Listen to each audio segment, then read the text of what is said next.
In Washington, I'm Jack Spear.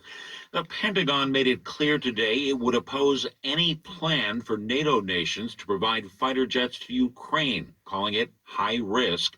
Pentagon spokesman John Kirby speaking in response to questions about whether the U.S. would support the idea of Poland transferring old MiG fighters through U.S. hands to Ukraine to defend its airspace. Secretary Austin thanked the minister for Poland's willingness to continue to look for ways to assist Ukraine.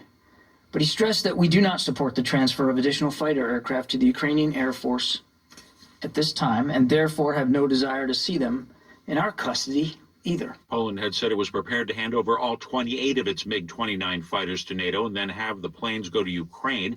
However, Kirby says U.S. intelligence concluded such a move would escalate tensions, triggering, quote, a significant Russian reaction. There are intelligence on our Canada's side or Prime on Minister Putin's Justin side? Trudeau says Ukrainian President Volodymyr Zelensky has accepted an invitation to address the Canadian Parliament.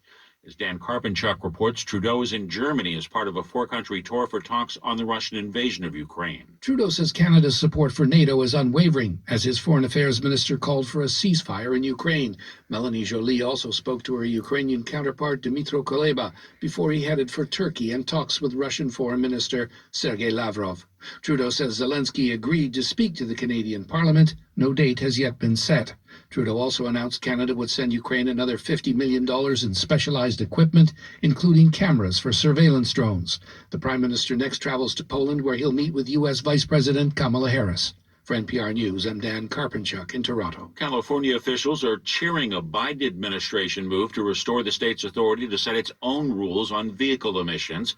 Member station KQED Kevin Starks reports the decision reverses a Trump-era policy. California Finally had long been allowed reversing to some set its Trump own stuff. tougher auto emission rules and fuel economy standards under an Environmental Protection Agency waiver that was rescinded by the Trump administration.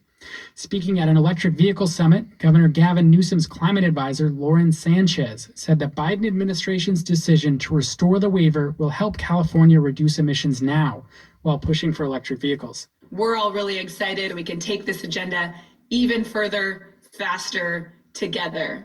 Governor Newsom wants to move beyond regulating gas-powered vehicles. He's ordered a ban on new internal combustion engine cars by 2035. For NPR News, I'm Kevin Stark in San Francisco. Stocks jumped today while oil prices took a double-digit drop in just the latest volatility on financial markets. Such major swings have been roiling the markets ever since Russia's invasion of Ukraine as investors try to figure out what happens next. The Dow was up 653 points today. The Nasdaq rose 459 points.